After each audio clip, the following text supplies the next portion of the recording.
I have these friends, Dan and Sheila. They're podcast hosts. Welcome to Profiling Criminal Minds. I'm Dan. And I'm Dr. Redmond. And we are here for 3 episodes in the grand finale of season 1 of Profiler, which ends in a really baffling place. Okay. I do not understand what happens at the end. It's tough. I mean, we will talk about it when we get there. Yeah. I still think that this is Bizarro World. Yeah. That is not, I don't know. I'm not going to argue that it's not confusing. I'm not going to say it's not a confusing thing that I watched. It is a confusing thing that I watched. The whole thing, like, I'm not sure that I'm quite aware of what the program was trying to do and say. Well, we'll get there. Yes, and that's exactly the point. This could be a bit long. Now, the first episode I've actually blanked from my mind. It's the one with the psychic. Discuss today. Oh, the psychic, yes, but I don't know why. Because it continues into the next one. A little, yeah, a little bit, but the key part is I will say I'm probably wrong about. You're wrong about A. Martinez. This episode, sure. I mean, makes it clear. The weird part is, like, because of what happens in the final scene, you could technically not be wrong, but I'm going on a limb here and saying you are 100% wrong about A. Martinez. I'm going to go. I'll just I'll say 99% wrong, but it is just getting like trying to work out the chronology and everything else would make it almost impossible. Okay. Yes. So, all right. So chronologically, so that's number 1. But she's psychic. She is not psychic. Oh, yes. She meets a psychic. And the psychic helps her, but she's not the psychic also tells her that she has insight. Yes. His special gift. Yeah. Because he doesn't call himself psychic either. No, he can just hear things. And he sees the past and he understands the past and he can see the future, but he can't, it's like he can't predict anything. No, he can just hear people's pain. Yes, he hears people's pain and stuff. Yeah. That is his whole thing. Been extremely helpful with the police. Okay, we're talking about the first episode now. All right, so let's get into the first episode. You want to talk a dramatic opening. Like an opening you're not going to forget. So there's this. I know. This poor. The nurse goes out to make some tea, and when she comes back, this poor woman who has muscular dystrophy. Yep. Is not only shot dead, but he's covered her face with a lace. It turns out. Yeah. With a lace and made up lipstick and it was, yes, definitely. They do a lot of their openings quite well. They're dramatic, but yeah. And the point is just the fact that it's like, as you said, he disconnected the killer disconnected the breathing tube, but then also shot this woman in the head. Yeah. Wow. And you're going, so why? Yeah. And why the overkill? We won't find that out for a while. Yeah. So yes, there are a bunch of killings going on around Atlanta following this same thing. And it turns out... modus operandi. I know. A very weird one. And what I love about it is, like, this weird thing happens this episode where Sam is no help whatsoever. Where she is... Paley's like, okay, so you did this with the lace and something. And he's like, you got anything? He's like, no. Like, maybe if I have a couple more victims, I'll have something, but I don't know.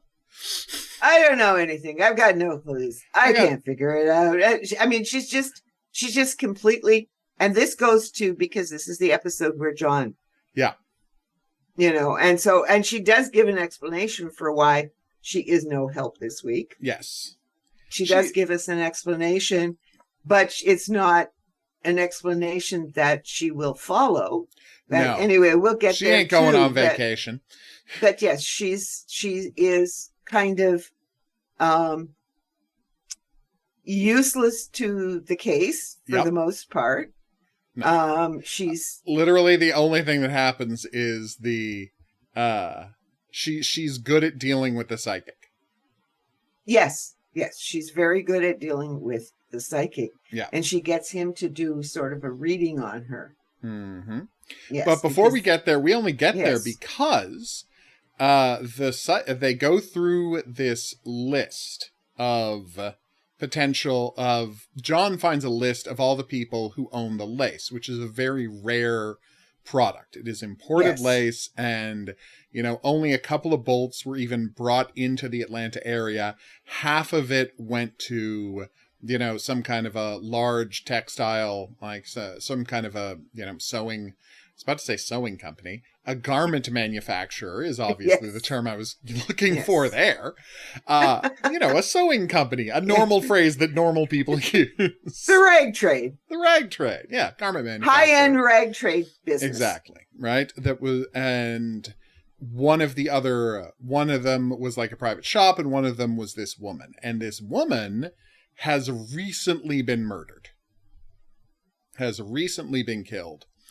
And her husband, and John goes to meet with the detective, right? The local detective who's working the case, who he knows from his time back when he was in the Atlanta PD. Yeah. Used to be his boss. Exactly. Used to be his boss. And so the detective said, I heard you're looking into woman X, right? Person X, because of the connection to the lace. And John's like, how'd you hear about that? He's like, what? Like word gets around when you're looking into people. And so this is who tells John about the psychic. Yeah, this is who tells John about the psychic. And the psychic has helped him a bunch, and that's his wife, and she got murdered. So he doesn't think this is what the guy's involved, because this guy would not be responsible for anything. He's a good guy. He's helped us with a lot of cases. He couldn't have murdered his wife. He couldn't have murdered his wife. And then Bailey, right, goes to... Oh my God. So John Bailey goes to talk to Bailey about this week, I tell you. Bailey goes to talk to John about this, and he's like, you were telling... And he absolutely freaks out and announces that, John is, completely... He can't trust him anymore because he told this guy about the case. And John... I mean, and it's a mistake on John's part, although I think Bailey's in a tear and, he doesn't even think to respond. It's like, I didn't tell him about the case. He volunteered the information. Like, he just started talking about the case. I gave him nothing. He just offered stuff. And more importantly, why are you so desperate not to have the local PD find out any information about the case? But Bailey, and I mean, you can kind of understand this, after the events of the last episode, is kind of paranoid about anyone being up in his business, because he just found out he had a murderous mole inside his organization. And it's like, he's ultimately responsible for that guy being inside his organization, because it is a fiefdom that he runs like he's the king, right? And there was a mole getting people killed and betraying the FBI on his watch. And so any information about, and I mean, again, the show's doing a good job of keeping consequences for stuff that happened in previous episodes. Yeah. So now he's become super paranoid about any information from inside the Violent Crimes Task Force, right? Any of it getting out. Except now this makes John feel like he's under his thumb. Which only gets worse when John's old boss is like, hey, so I've got an undercover agent hanging out in the world of these scumbag low-class criminals. And they've been seeing Bailey's daughter a lot. Yep. Hanging out with all of these drug users and scumbags.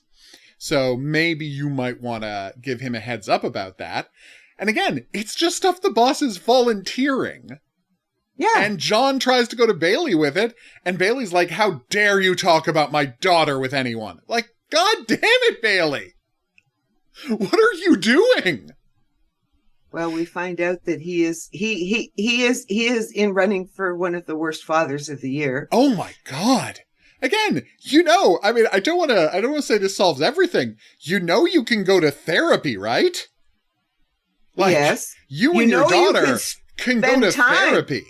You can spend time with your daughter and talk to your daughter. And there are professionals who can facilitate. You don't know how to communicate with your daughter? That's why child therapists exist. Literally only to help you teach how to communicate with your daughter.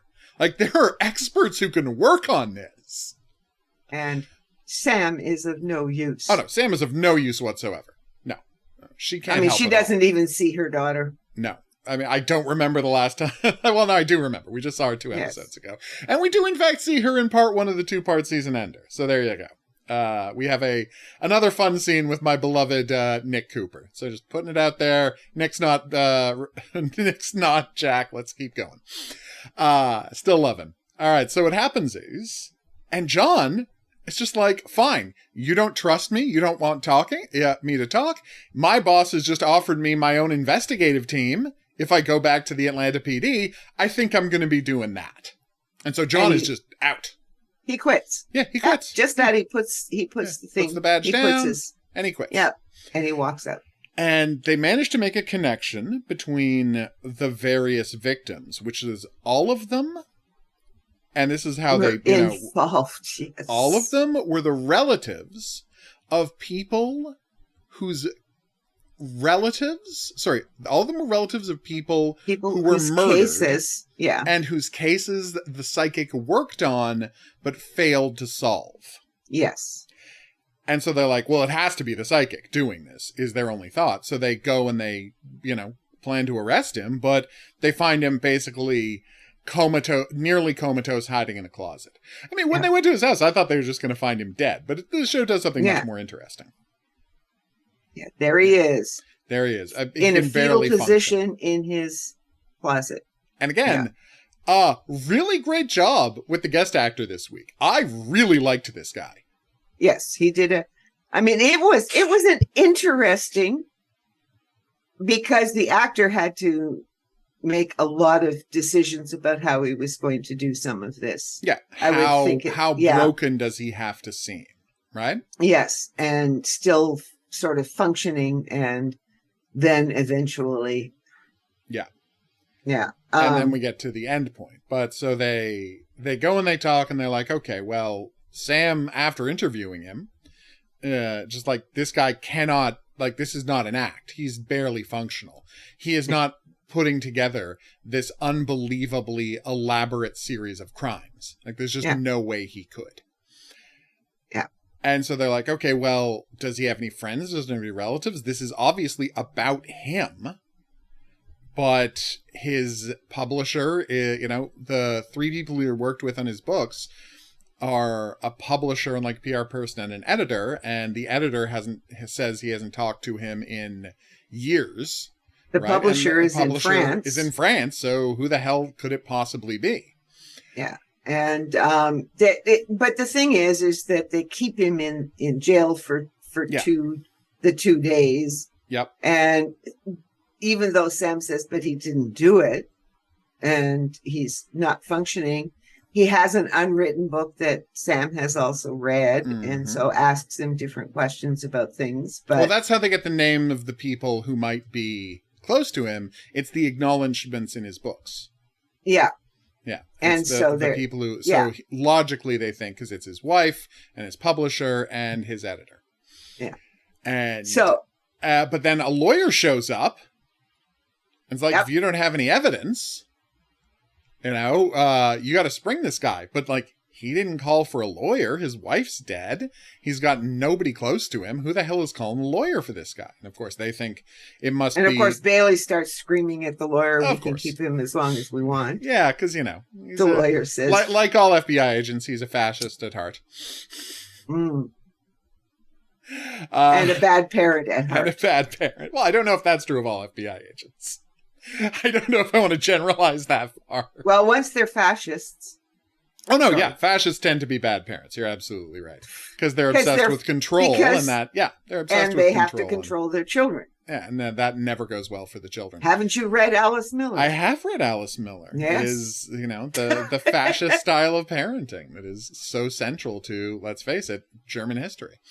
So, what's fascinating here is, but they're quite interested because this must be the killer who has dispatched this lawyer to intervene, because it can't be the guy. He didn't call. They've had him this whole time, and he has no obvious people close to him. And so the scene where he gives essentially Sam a psychic reading, very good scene. Yep. Very well done. I was literally talking a couple of weeks ago about how in 90s television, and yes, in the early 80s television, all native mythology is 100% true. Yeah. And the same is true of psychics. Psychics are always real in television of this time. That's just a fact. You're always going to find out the psychics are real. And we love the Cyndi Lauper psychic on Bones. Oh my God, isn't she wonderful? Yep. She's adorable. Oh, absolutely wonderful. But yeah, psychics, and I mean, psychics are less likely to be real now, but you know, historically speaking on television, psychics are always real as a general rule. And it's no different this time. I mean, he doesn't have much to offer about Jack, but he knows Jack, and he can, as he says, he can feel this pain that's coming from her, and knows that Jack killed somebody. Yeah. And he looks at the picture of Jack and knows that that's not actually him. Yeah. And all these things like that. And you can say, oh, maybe he's just, good at cold reading, blah, blah, blah, blah, blah. But the messages of the show, I think, is supposed to be that he's actually psychic. Yeah. It wouldn't be cold. It's not. It is. He had no way to get the information he would need. Yes, exactly. To do a decent reading. I mean, he might have been able, the Jack stuff, but the earlier stuff. Yeah. The stuff about impossible. Her life. No, there's no way. Yeah. So yeah, I think I maintain we're supposed to believe he's actually psychic. Yep. So left with no leads, she decides to go and see the psychic again. And when she gets there, by the way, this is like the case where, I don't know, the solution they worked the least for. Is that fair? Because they show up. She shows up at the door to talk to the psychic again, and the editor who claimed he hadn't seen him in 3 years is just there.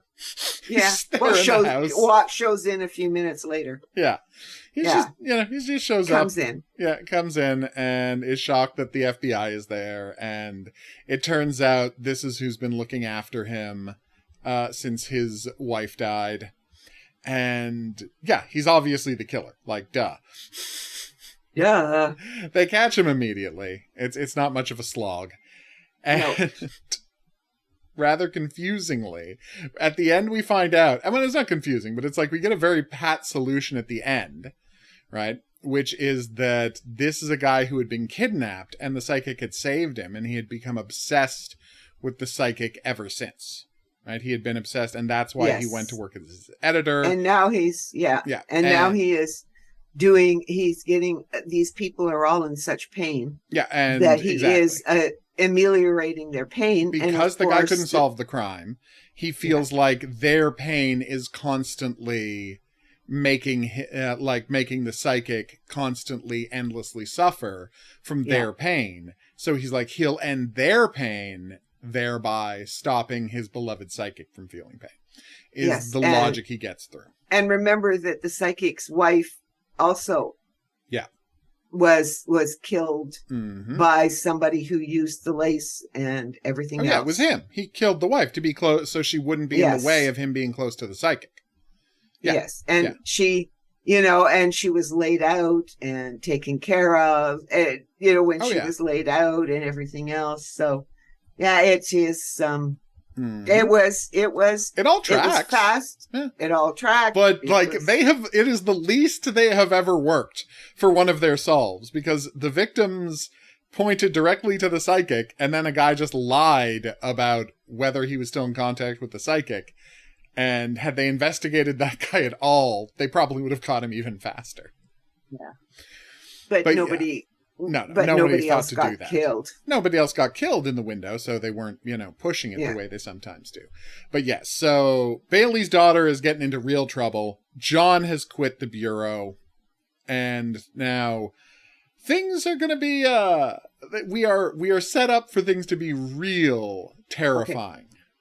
Okay. And what we have here is with John. Yeah. Right? Now that he's taken this job with the Atlantic PD again. But John is sitting in a bar drinking. Mm-hmm. It's in this episode, right? Yeah.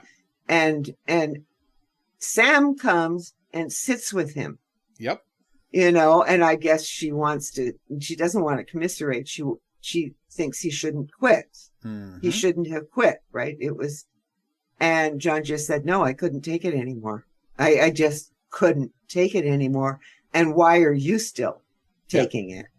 And because she's been useless almost completely useless this whole episode, because she's highly stressed, etc., including with her daughter. Mm. It's this episode her daughter's in, I think, because her daughter puts on lipstick and she's at home and she sees the lace over the head and everything else and kind of freaks out for a sec. Yep. And so, we have but the scene in the bar, and it is, and she says, no, you don't quit. I was out. You don't quit. You work through it. And then she starts, and he said, well, why, what? And she says, well, I'm beginning to think that I don't know who I am. And I'm losing myself and all of this. And John just looks at her and says, then why the f are you staying? Yep. Why are you staying? You need to leave. Yeah. And walks out. Yeah. Because Bailey is running everybody into the ground. Yep. And it is... and we did neglect to mention that John, brings Bailey's daughter home. Like, grabs Bailey's daughter right from the arrest and brings her home. Yeah. This... And we know nothing about because there is a serious issue between Bailey and he is now a captain of the LAPD, of the Atlanta PD. Yeah.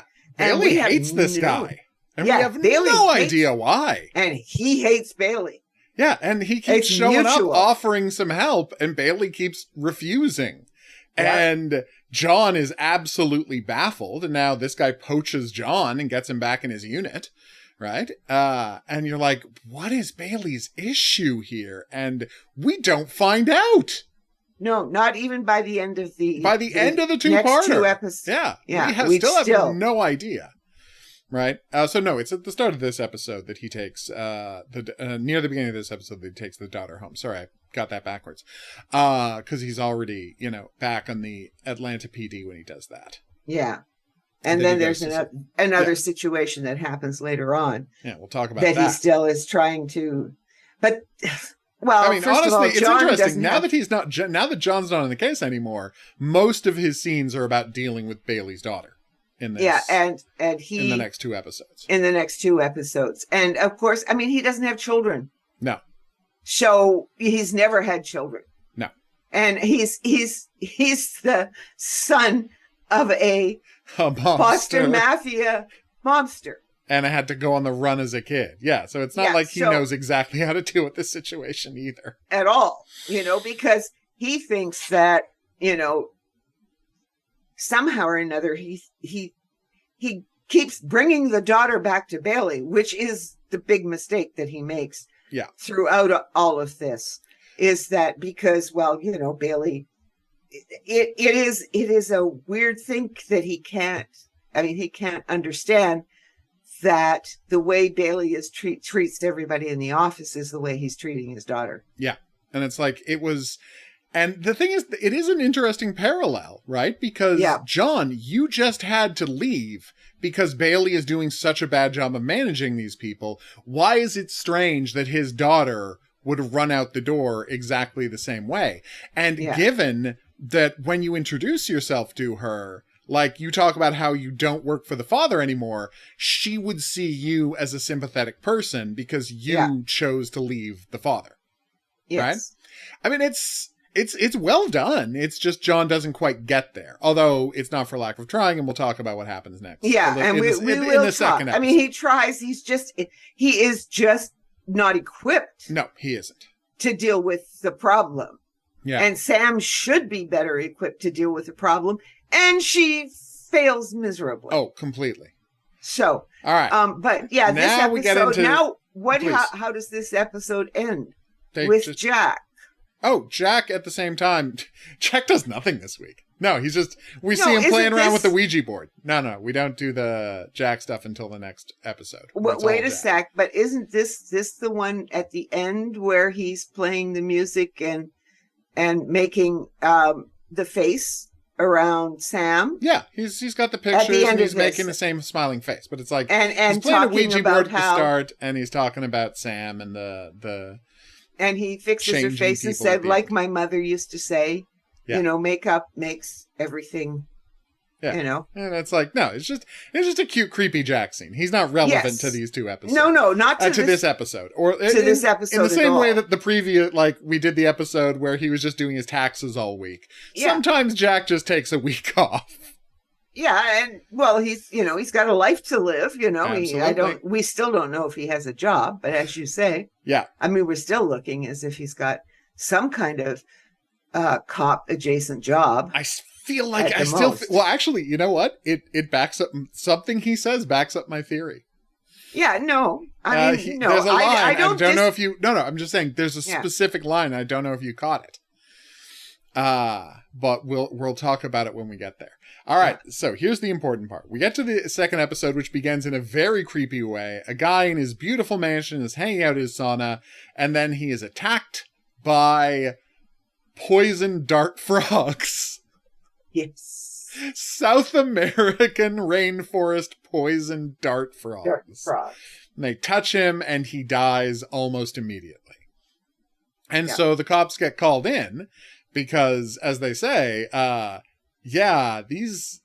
these are from the rainforest. They can't get to America legally or easily. So this is definitely a federal case. We don't know what it is. We don't know why. But this is a federal case and you guys need to take it over because we don't want to.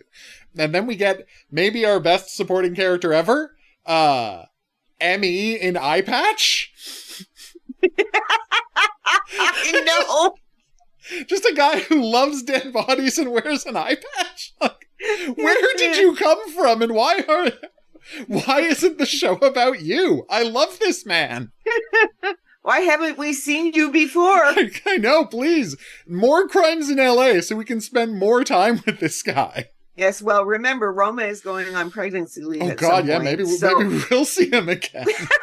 Maybe we'll see him next season. Oh, maybe. That'd be fantastic. All right. So, turns out the guy who was killed is it's not subtle, the inventor of Photoshop. Uh-huh. Yeah. Yeah.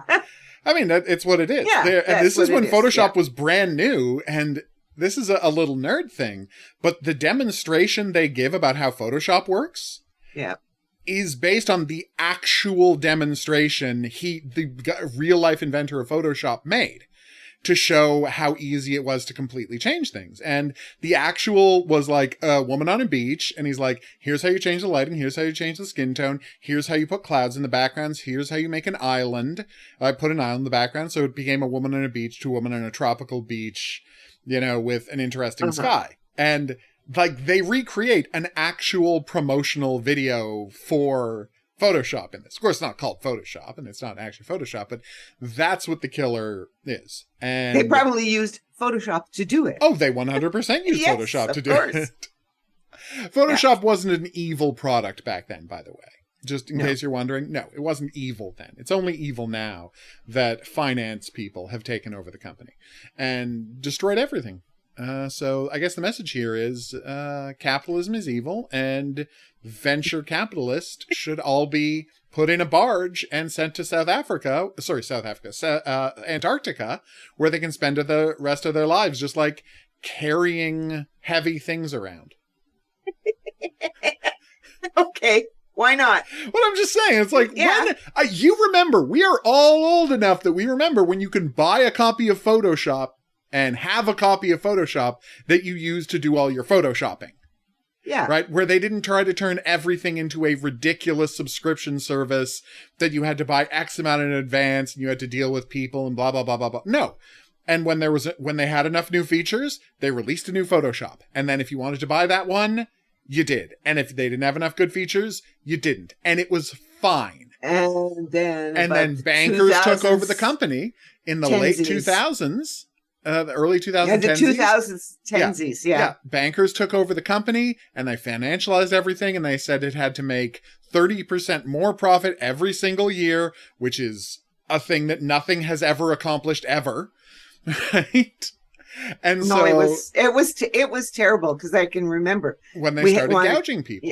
Yes. When we were using it to edit a series of short films. Same exact thing. It happened to us. Yeah. It became a terrible program overnight. Yeah. It was a nightmare, but here we are. All right. So, just that's complaining about Photoshop, a thing that is weirdly relevant to this episode of television. Who knew? Okay. Yeah, so the creator of Photoshop has been killed, and the killer left loaded dice on the scene that spell out the chemical property of the poison that killed the guy. And they're like, or it's going to kill the next guy. No. There's not the evidence. It's not the clue yet. Now it's just, what do you call it? Now it's just like now she's just giving, elaborate, gloating stuff about the crime. Then we see the killer, right, threaten somebody, grab somebody and threaten them, right? And it's the mailman. And he gets a bag over his head and he gets a woman with a scary voice threatening him. And he goes to the FBI and gives them the message he was given, and he is absolutely terrified and freaking out. And then we get our second victim, which is great.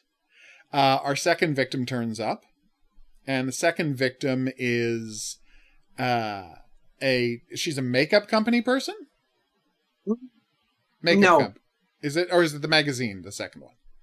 The magazine I think the second because like Vogue. Because the woman who's running the makeup is the third one. Yes, is the third one because she's in the rainforest, so she's not around. Exactly, she wasn't around, and they go to her house when she's not there. Right. Mm-hmm. Okay. So I really enjoyed that. So they get their second victim in a truly horrific scene of someone getting swarmed by spiders. Ugh.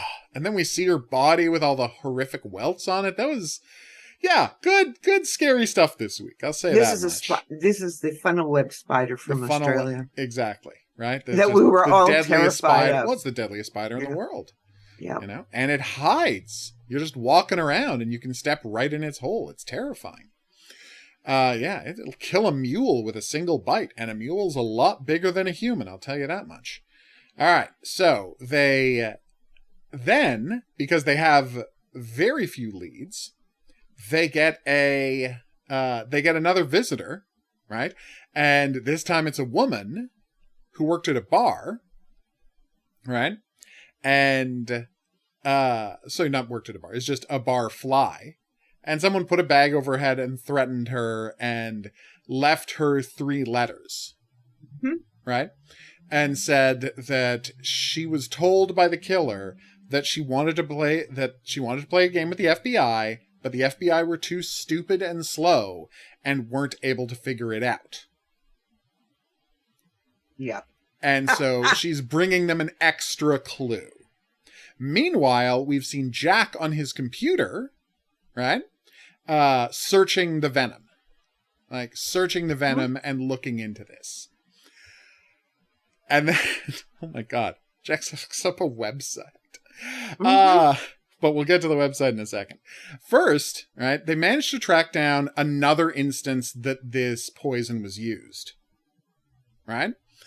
And the poison was used to kill, they found this couple who lived in a trailer park who were killed by this same poison 20-some years ago. And they had a daughter who mysteriously disappeared. Right? Like, no one ever found the daughter. And the coroner, who had cremated the body, who ordered the bodies cremated, because at first they were not found for 5 days. So it was they were in bad shape when they found the bodies. They thought it might have been a contagious thing. They couldn't know for sure. It was the 70s. They wanted to be extra careful, right? Mm-hmm. And so he just cremated the bodies and didn't worry about it. And then, well, Jack went and washed goes himself for 5 days, well, as yeah, he of course. says. But then Jack goes and beats that guy up to get information out of him while pretending to be Jack Trades, special agent of the FBI with the Violent Crimes Task Force. And so Bailey's, the guy's lawyer shows up and asking he's going to sue Bailey for having a maniac working for him. And Bailey's not handling it No, well. he is not handling any of this well. Can't. No, he can't. He really can't. He's going off the rails. I mean, it happens when a control freak can't control anything. Yeah, then they collapse. Yeah. And it's great, though. All right, and meanwhile, who shows up to start working on the case, right? Because essentially, Bailey needs some oversight. But Joan Severance! I know. Oh, so happy to see Susan Prophet back. Yeah, I was just going to say. Oh. I liked her character. I like her character better here than in... Yes, of course. As Susan Prophet. Oh, she's a better actress now. Yes. It's the simple fact is she's better now. Yeah. She's a better actress now than she was when she was making Wise Guy. It's as simple as that. Like, she's gotten better over the years in the 10 years since Wise Guy was on. Yeah. She really has. She's a lot better here. And so they've got this mysterious woman out there killing everybody. This woman named Robin out there killing people. We have no idea, right, who she is. We have no idea where she is. And we have no idea why she's killing all of these people related to the beauty industry. Right? Like, it's all up in the air. So... they go through all of the possible names of the 3 letters, right, involved in the beauty industry. But the problem is it's really difficult to do a search because it could be anywhere, right? Like, it could be anywhere in the country. This woman is not killing. She's killing based on a list. So it's not, you can't geographically profile where she might strike next because she has a kill list. Meanwhile, Coop has now moved over to working for Bailey. Because he's got a slot and he needs somebody to fill it because John's not there. So Coop is now working for the FBI on a trial basis to see if he likes it. Right? Yeah, that was his point. Well, yeah. I'll see if I like it before I... See if I like it. I'm not leaving the ATF yet, but, if I like it, this is something we can talk about. I can do a secondment. Exactly, and that's exactly what he does. So now Coop is in the room for all of these conversations, and we see a really pleasant family dinner at the firehouse. Right? Really pleasant family dinner at the firehouse where Coop, right, is there just having a pleasant meal, and I'm like, they're so great together. I'm so glad he's not Jack of all trades. Yes. So then, oh my God, this episode. They get to the greenhouse of their theoretical next victim whose initials match. She works in the makeup industry, right? And so again, it's following this trend. Her initials match. She's a likely target. They go there and they find that another spider has been set there to kill anyone who came to the greenhouse. The door had been rigged to lock when you come in, after you come in, and then when you try to exit through the other door, there's a bunch of spiders waiting for you on the door. And Sam figures out that that it's obviously a trap, and so she manages to keep Coop from getting bitten, thankfully. From opening the door. Well, yes. Yes. Which is where the spider was. What's interesting, though, is none of them mention, and it comes up later, but none of them mention, like, carrying around, I think, is it atropine? Whatever you give you. Because, yes, it's the deadliest spider in the world, but there's no spider bite so deadly or anything that if you get a shot of this stuff right to your heart right after you get it, that you won't be fine. And so they should, given the case they're working on, they should all have that with them all the time. Yes, but we know how difficult. We've seen Pulp Fiction. We That's know how true. difficult it is to get atropine right into the heart. Right into the heart, yes. But I'm just saying they should have the syringes on them, is all I'm saying. Because Jack manages it just fine a little later on. Yeah. You know, And so does the killer. So does the killer. She does it to herself. Oh yeah, I guess we'll get to that. So they get the latest victim after this. But what they have found in the greenhouse is a Rubik's Cube, basically. Yes, leading them to their next victim. Leading them to their next potential victim. Yeah, who is poisoned, and the minute she appears on screen, we know she's the killer, because it's Lori Petty. Yeah. And what happens is that she gets bitten. Yeah, she gets bitten. And so she's brought to the hospital, and they go to see her, and she's dying of this poison. Horrible, agonizing poison. And she is almost dead, and they're trying to get information out of her. Who did this? What does she know? Who did she see? And she's got nothing. And at this point, we're supposed to think maybe it's Joan Severance, you know? Mm-hmm. And so essentially Bailey wants info that might lead to Joan Severance, because he's, again, paranoid that things are going badly at the FBI, because they are. But it's not. It's Lori Petty. Of course it's Lori Petty. And she asks for her purse, right? To get her cross, because she's being given the last rites. She's asking for her last rite. She asks for the rosary, which is in her purse. Yeah. Now, why... They don't just get the rosy out of the purse? Why they hand the purse to a woman screaming in agony and writhing around rather than just getting the rosary for her? I think you just got to give them this one. You are right to call that out. I'm not saying you're wrong to call that out, but it was very contrived. And the very fact that everybody leaves. Yeah, everybody walks out of the room and leaves her alone. Because she was going to get her rosary? Yeah. Well, I don't, Well, no, she needs privacy to pray, don't you know? Until the priest gets there. She wants to pray in private. Sure. You know what? Let's just let them have this one. But no, I am not defending this choice. Because, there are so many things you might have to let them have. I know. I'm not claiming that this is... Oh, yeah. It goes nuts at the end. You're absolutely right to call it out. No, you're going nuts. So this one, it was just sort of...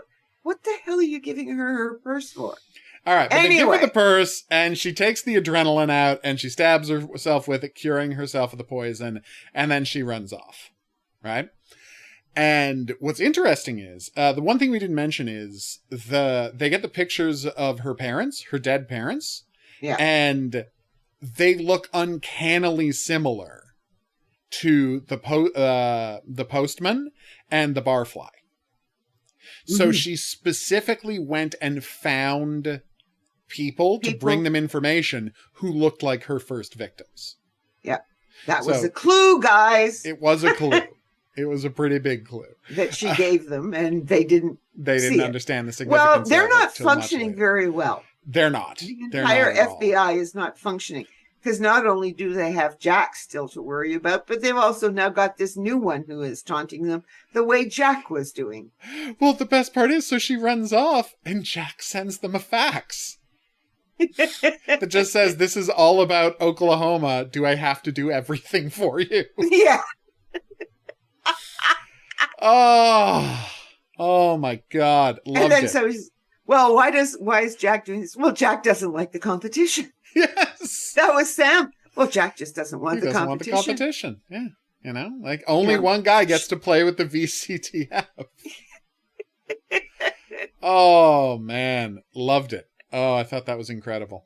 So, that's the end of our first episode. Now, before we get into the plot of the second episode, the major plot of the Jack stuff, because it's all Jack stuff and Lori Petty stuff. So let's just quickly go over what happens with John and Bailey's daughter. Let's just quickly rush through this story, because it does set up what happens at the end. So it's important. We're not going to do this chronologically. We're just going to do John's story, which is... So at this point... he has picked up... You want to do the whole John story? Yeah. So he has quit. right? He quits in Yes. part 1. Then he goes to work for, right? He quits. We'll call him Landry. Yes, Landry, yes. His name starts with an L, but something like that. Something like that, yeah. Right, so he works for Landry, right? And this is how he finds out that Bailey's daughter is in trouble. So he because the captain is gleeful that they're going to be doing they're going to be doing a raid, and she's going to get picked up. She's going to get picked up. And he's like, maybe it'd be good if you were there for that, because that way Bailey will owe us a favor. And in fact, of course, this is the one sign we get of why Bailey doesn't like Landry, right? Yes. Which is that he is too, that he treats being a cop like it's a politician. Like there are favors to be traded, right? Yes. And things like that. But it's like, man, that's just the job. You got to be connected. You want to get anything done, you got to be connected. It's as simple as that. Yes. But we don't understand. We feel like there has to be more than that. No, that's not enough. But that's definitely just the an surface reason. There's exactly. That was my thought. And you can see John kind of wavers there. Yeah. But then when they do the raid, so they do the raid. John is there to pick up the girl. Mm-hmm. And he asks, he said, can't I just take care of this? Yeah. Because, Bailey would still owe him a favor anyway. Exactly. But John says, just don't arrest her. Let me take care of this. And that's so still the favor. They kept her out of the system. He's still going to owe the favor. 100%. Yeah. And John does take her back home again. And then Bailey goes off the rails. Yep. I mean, it is impossible. She's locked up. Mm-hmm. She doesn't do drugs. That's the amazing thing. Like she's not doing drugs. She's not doing drugs. Out with all the criminals. Yeah, she just hangs out with these people as opposed to doing anything. Mm-hmm. And I'm sure they've taken blood and stuff like that. And of course. So she doesn't. And what I don't understand ever, and Bailey is just going like, my daughter is going off the rails. She doesn't know, she's if we don't do anything. And he decides he's going to send her off to he's locked her in her room, essentially. And he's going to send her to a military school. Basically a military school. Yeah. And his point is that she's going to be 18 in 8 months. And after that point, he'll have no legal ability to intervene. He'll have no control. And if she doesn't get her head together, if she doesn't get it all right. It'll be too late. Then it's too late and blah, blah, blah, blah, blah. And I'm just going. I know. I'm watching this and I am just going, you are an ass. Yes. A complete and total ass. Yep. You think you can control everything. You don't sit down and talk to her. You don't ask her questions. You lock her in her room. You get your erstwhile girlfriend to come and sit there so she can't run away. Yep. Mind you, she can run away. Yep. She can run away. And she does. Mm-hmm. And she goes to John. Yeah. And then John stupidly calls Bailey. No, he doesn't. He doesn't call Bailey. No, Bailey says, thank you, John, for letting me know. Bailey does say that. No. But there's no... Wait. That was the first time. No, it's the second time. No, because the second time, she shows up unannounced. After Angel leaves. And we see the whole scene. There's literally no time in which he could have called. Well, that's what I would say. No. He says, thank you for calling me the first time. The second time, he just says, I know where she would go. Okay. That's how he showed up the second time. John does not call Bailey. The second time. The second time she shows up. No, because he does not betray her. And she says she's going to kill herself. Oh, yeah. Or run away or like... No, she'll kill herself. Oh, it wouldn't shock me. And with John, she says, I can't do it. She's desperate. She's desperate. She's like considering living on the streets rather than going off to a prison. And John doesn't understand that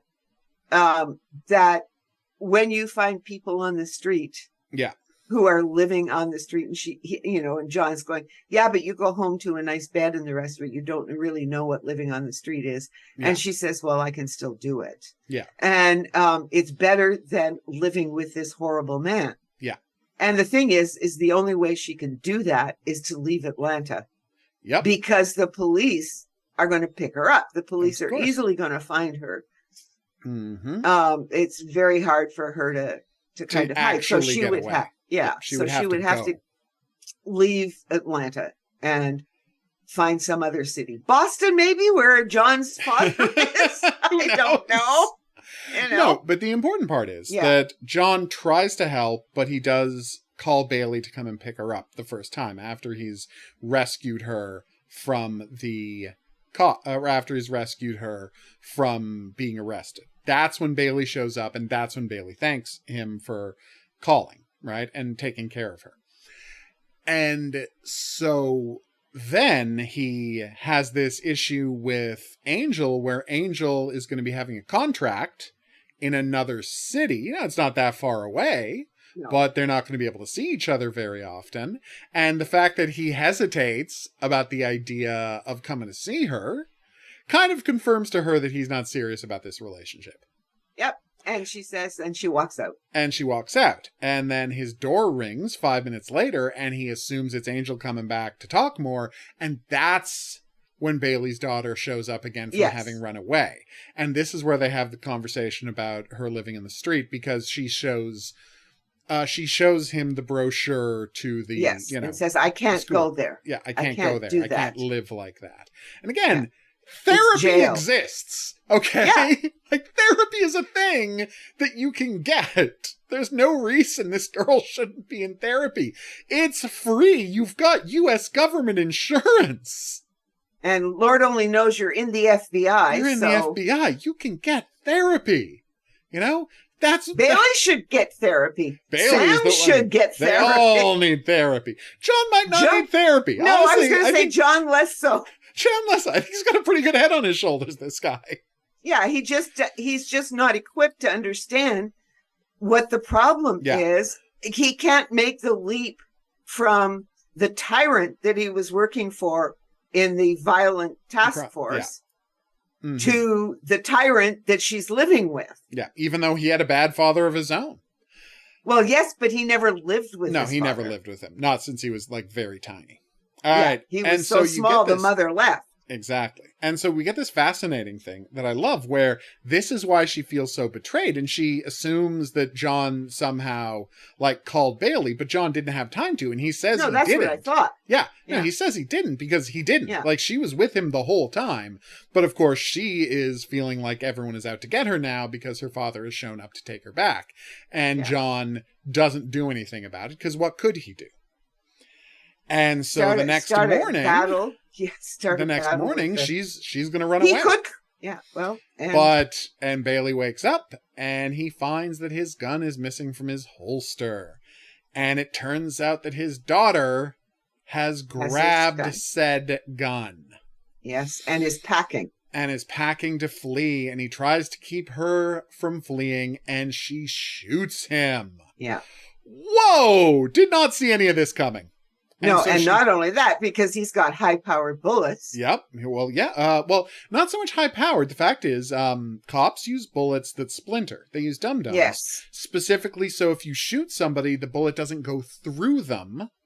It stays. And hit somebody else. It stays in the person, but that means the fragments spread all around and, it's real bad. It can do a lot of damage to internal organs. So even though he was just shot in the stomach, it could be really catastrophically bad. So she calls John for help and says, this is all your fault. Because you called him, you went to him and you wouldn't help me. And it's like, not really. He didn't call Bailey, but she's understandably emotionally distressed. I understand why she reacts that way. Yes. I'm not blaming her for getting this wrong. John's doing his best, but like you said, he cannot. There exists this idea that your family, your home life, has to be completely within your control, and other people aren't allowed to step in, and that is why child abuse is so rampant, really. That, societally we say, well, as long as your child is alive and turning up at school, you do whatever you want when they're at home. Yeah, and it is, and the screaming when you do step in, and the point is that John, and Bailey makes it always a big scene about my personal life is my personal life. We've already seen him, doing other things that are just like, no, this is not an ethical man. It really isn't. This is a man who is, there's a problem with him. I don't know if they will continue what they'll do in season 2. I'm interested. But I don't know why anybody doesn't by the show's willingness to make one of its central characters so flawed and so in the wrong that it gets him shot. Because we're supposed to still be sympathetic to his daughter. This isn't us projecting. No. We're still supposed to be sympathetic to his daughter in all of these because she's crying her eyes out and she's so upset. Yeah. Even after she, but she didn't specifically shoot at him. No, she wasn't. But he kept yelling him. At her, and she was screaming, and he's yelling, and he's. It was. He is not de-escalating the situation. No, because he doesn't know how to do that. Making it worse. Oh, absolutely. And making it worse and worse, and he just keeps making it worse. Yep, and then he gets shot. And so literally for the balance of the episode, he's being operated on and John is just in the waiting room of the hospital for the whole rest of the episode after that point. Yeah. All right. So. And so at the end of the episode, Bailey is still in the operating room and it's not looking good. No, it's not looking good. But since he is still key to the show, he will be back for season 2, 3, and 4. I'm sure he's back for season 2, 3, and 4. I don't remember him leaving the show. No, he never left the show. Okay, this isn't a Mandy Patinkin type of situation. All right. Well, we had no clue. Here he could die. Of course, he could have died. Anybody could be leaving after this episode. This episode's a real barn burner. Oh, jeez. All right, so doesn't make sense as a barn burner, but it's a real barn burner. We're going to get into it. All right, here we go. So now let's get to the actual plot. So they're desperately searching for Lori Petty, right? Yes. But they don't have any leads. She's gloating. They talk about her old crimes. She hasn't left them any obvious clues this time. Sam, right, goes to her, Sam goes to her photography studio, which is not in her house. She has a separate photography studio. Yeah. Seems and she's doing these pictures. And we have seen Jack the previous day put some eyedropper things into his own eyes. And we watch as his eyes dilate 100%. And he can't see anything. Well, anyone who's gotten an eye test done knows that, it can get, when you have those, you got to wear those incredibly dark glasses because your eyes let in so much light that you literally can't see anything. Yeah. And that's what he's done to himself. It is the ultimate temporary blindness because for the next half hour, you will be unable to see anything. Make out anything. It's organic. Yeah. As we find out. It's completely organic. He made it himself. Yeah, it's completely organic. He made it himself. And just like the stuff you wear when you get your eyes tested, it is completely harmless and it does wear off. No one has ever been injured by this. So he's being very careful to not hurt Sam. So, my God. So Sam in her loft gets poisoned, right? Sam gets poisoned. And then Jack, in her photography studio. Now, mind you, thank God that she talked to Coop. Yep. So that he was on his way. He was on, thankfully. And then Jack immediately gives her the atropine. Yep. To save her life. Yep. And puts her in a bag and brings her to a mysterious loft. Yes. And leaves all sorts of photos pinned to a board, right? And there are all sorts of these photos pinned to a board. And here's the part that confuses me. So, what part of this was Lori Petty's plan and what part of it was Jack's plan? Because this is Lori Petty's actual hideout, right? Jack hasn't because it's full of the poison. I think it's hers. But she didn't plan to kidnap Sam. No, that's not her choice. Okay. All right. So here's what happened. Here's, as I understand, what happened. Now tell me if I'm wrong. Because we'll pick up what happens in the loft. But I think what happened was, immediately after she escapes from the hospital, Jack kidnaps Lori Petty. Yes. And then takes one of her spiders to Sam's photography studio and puts it there, or is it the snake? It doesn't matter which one it is. No, it's the spider. It's the spider, right? And then lies in wait. He drugs the FBI agent who, he waits for her to go in. We are told, shoots the FBI agent guarding her with a knockout dart. Doesn't even kill him. Being a reasonable dude here. And then waits for her to get bitten by the spider, goes in, shoots her with the atropine, and then brings her... Puts the eye drops in her eyes, brings her to Lori Petty's hideout, but first, on the board in Sam's loft, leaves a series of clues designed to get Coop to the Lori Petty's poison lab. Yeah. So that is what Jack does, right? Yes. Okay, I'm on the same page here. Yeah, that when it's logical, because we do see him in her loft. Now we don't know at that point that he has kidnapped her, but we know that he has found her loft. Yes. Okay, and that's where, he's trying out things. Yeah, but we see a woman chained to the wall with a bag on her head, and we assume that's Lori Petty.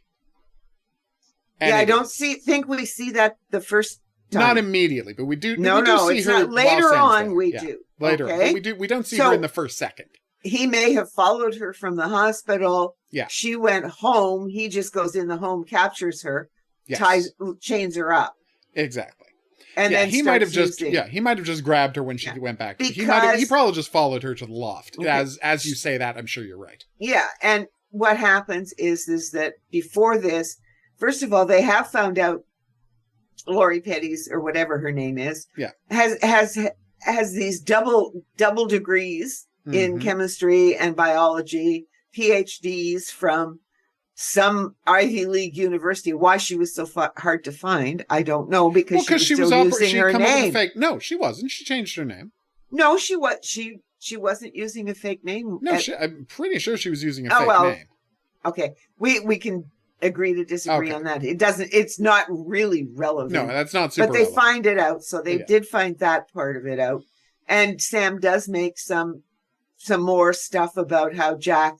And of course she was using a fake name, because remember, she pretends like the when they think she's one of the victims, it's under the version of her that got those degrees. And then they figure out she's actually Robin.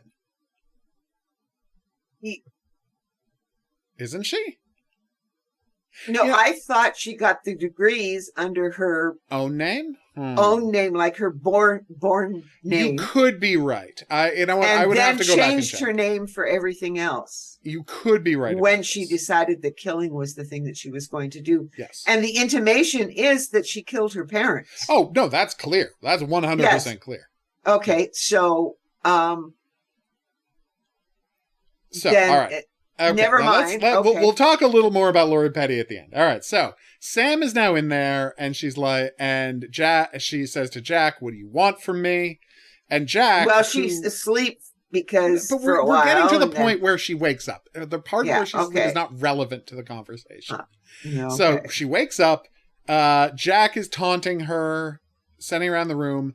He says that I want you to walk a mile in my shoes, right?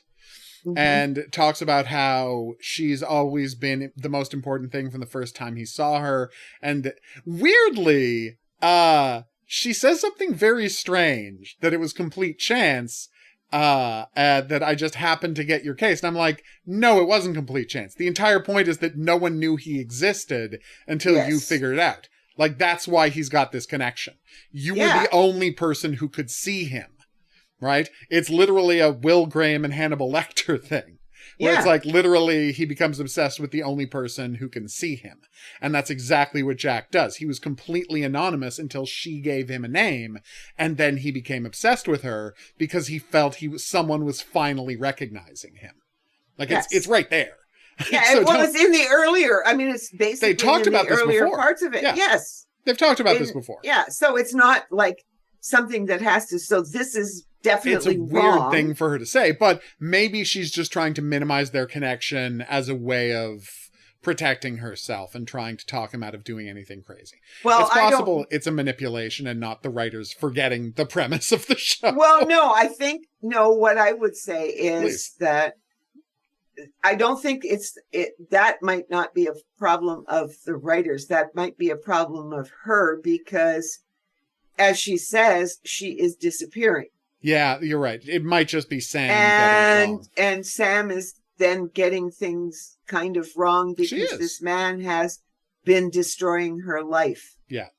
She has been put fully on It's now 4 years. That's absolutely true.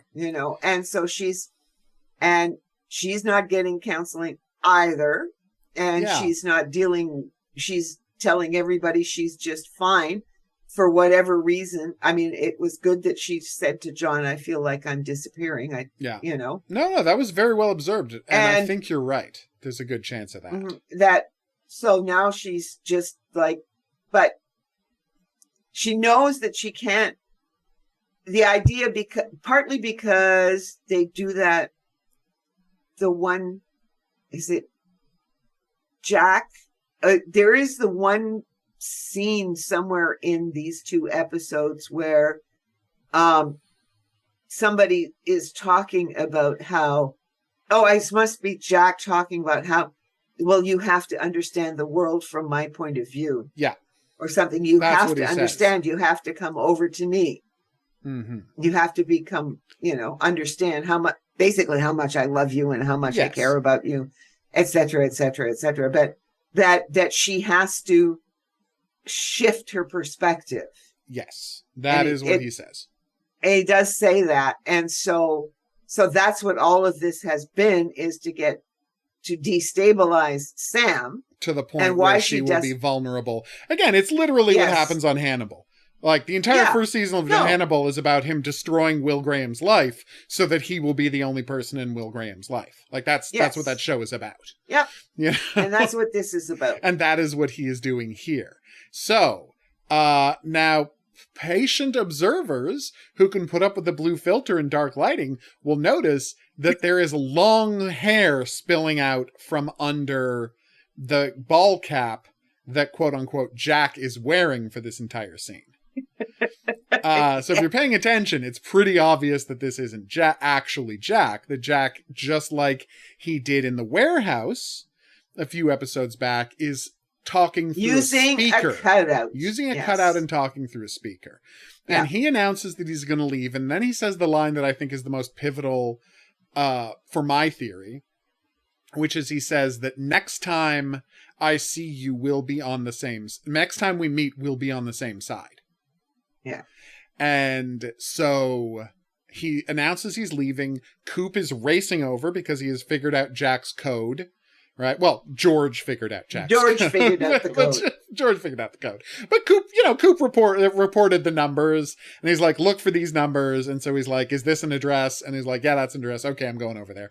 And Sam, rather than let Jack escape, starts slams him with a bat she manages, or a wooden post she manages to pick up, right? And hits him with it. And he falls down an elevator shaft, having been killed. So now Coop arrives, and then Landry is there a second later, to the point where it makes everyone suspicious of him. Do they want us to think that Landry is Jack? It would fit a lot of stuff. He is a cop. He is shady. He is putting himself in their lives, because he shows up real fast. So I don't know I'm getting suspicious. I don't think it's him, but he fits a lot of my criteria. But anyway, he shows up. They put their guns down. The cops arrive. And it turns out it was not Jack at the bottom of the elevator shaft. It's the barfly from last episode. And Jack had put a speaker on her, had kidnapped her. He had put a speaker on her, and he presumably had put an earwig on her as well to order her to tell her exactly what to do while he watched through cameras. Mm-hmm. And so he has now gotten Sam to accidentally kill an innocent woman. And the episode ends, Bailey's Angel's leaving, Bailey's, on death's door. John has quit the team, And Sam is now arrested. Sam has now been arrested for killing somebody because Lori Petty gets the bag pulled off her head and announces that Sam is lying about being blinded and that she pushed that woman down the elevator shaft. Yes. It's one hell of a place to put a cliffhanger. But the big piece of evidence, I think, is, so the whole time he says she needs to see things from his point of view, walk a mile in his shoes. And that's, in fact, his final Jack line, just to us, the audience.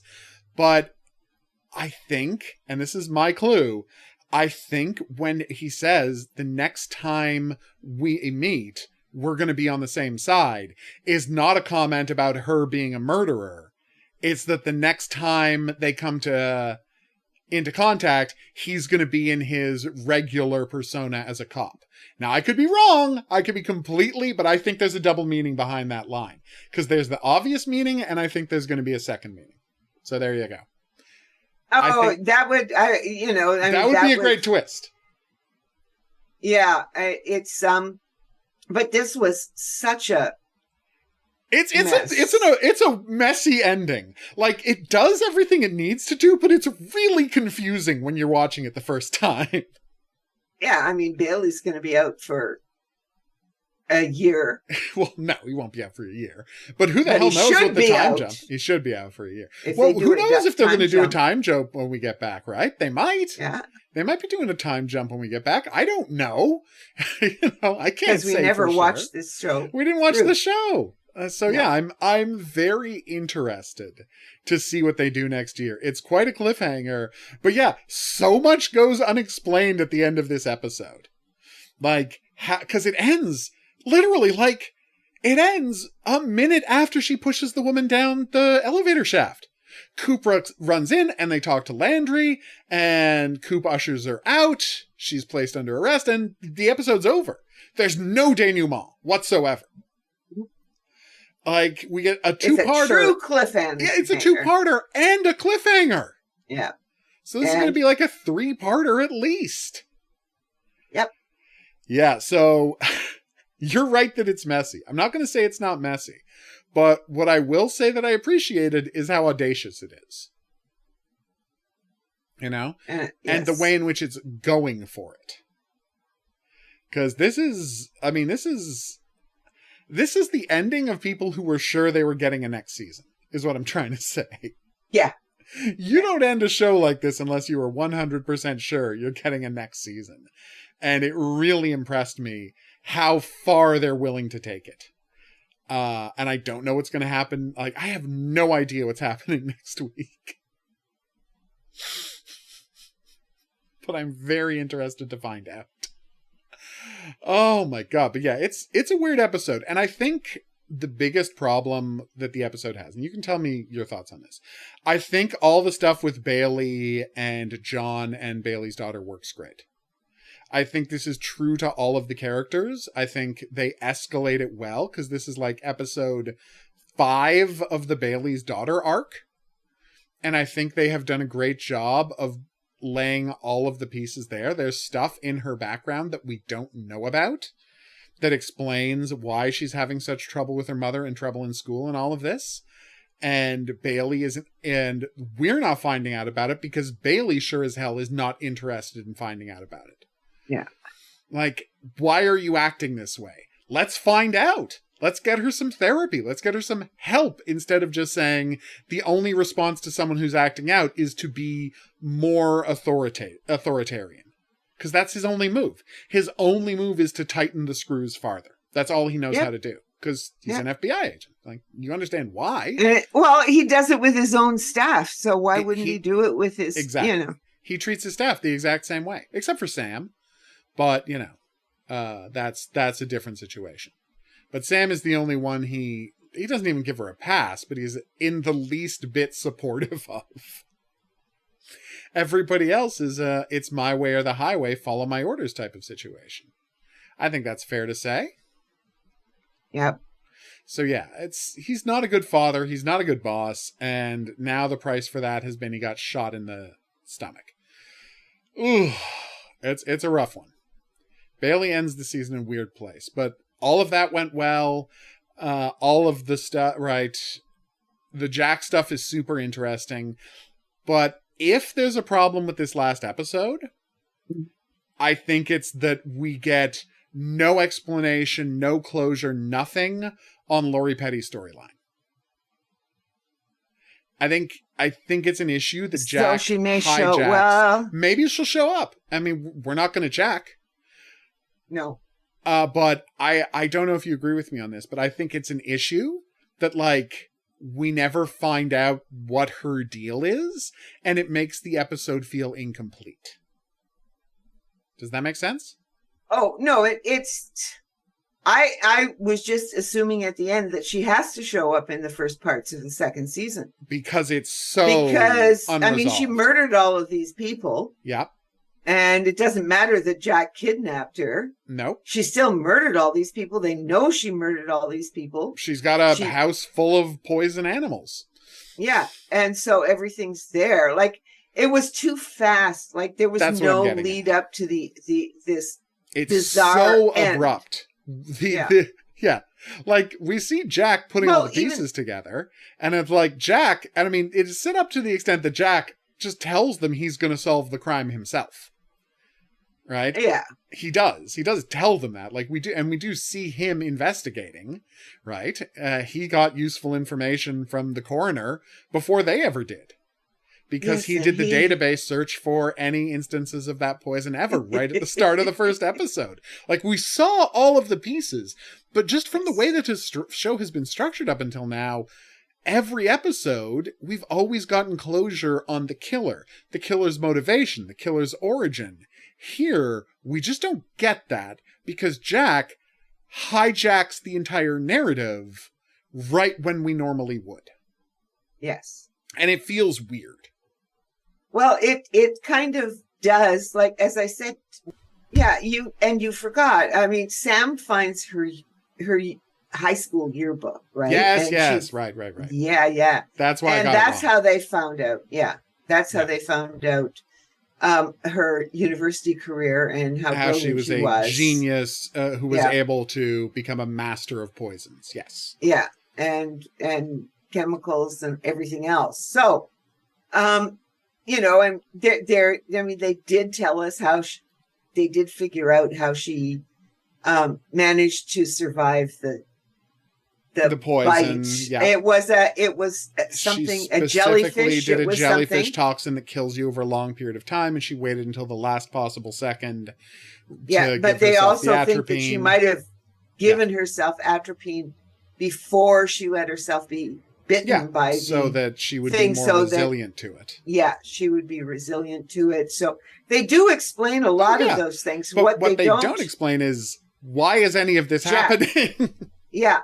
And the thing is, why is she doing this is unknown. Jack hijacks everything, finds her, kidnaps her because he's jealous of her. Their attention. They're giving her this attention. Yeah. So, okay, that's fine. And then he's still trying to destabilize Sam. Yes. It's continuous. Absolutely. So, but like, I feel if this episode feels weird, it's largely because I think we don't get real closure on Lori Petty as a character or her storyline. Because the exit she gets from the first part, like dipping out of the hospital, right? Yeah. After the first part, like escaping from the hospital, as part of her game she's playing with them, you feel like, okay, well, what's her next step? What's her end game? Doesn't matter. She immediately got kidnapped by Jack. You know? Yeah, and so I don't know.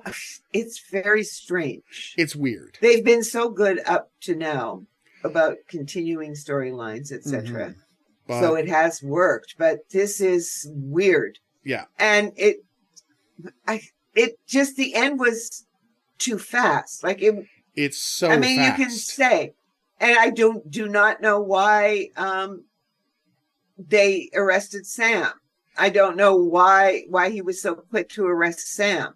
Why, I mean, she did say she pushed somebody down an elevator shaft. Well, yes, I know, but still, she had been kidnapped.